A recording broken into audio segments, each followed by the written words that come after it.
राम राम भाइयों, मेरा नाम जॉर्डन है। मैंने अपना मॉरिशस का काम बेस्ट वीज़ा से करवाया था। मुझे आते ही जॉब मिल गई थी।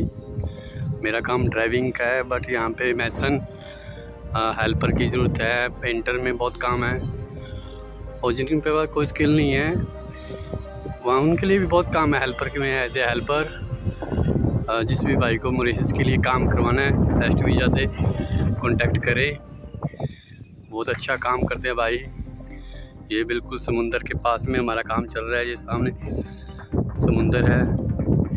बहुत अच्छा है भाई का काम है। बहुत अच्छे तरीके से गाइड करते हैं भाई।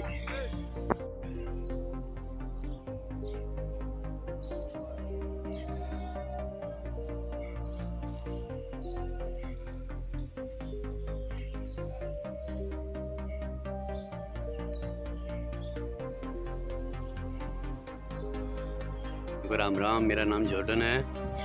मेरा काम बेस्ट वीज़ा से हुआ था। ये हमारी कंपनी का काम चल रहा है। मुझे ड्राइविंग जॉब में भेजा था भाई ने। और यहाँ पे और कंस्ट्रक्शन मैसन में बहुत काम है। पेंटर में एज ए हेल्पर जिनके पास कोई स्किल नहीं है उनके लिए भी बहुत काम है। पेंट में बहुत अच्छा है। जिस भाई को भी आना है वो भाई बेस्ट वीज़ा इमिग्रेशन से संपर्क कर सकते हैं।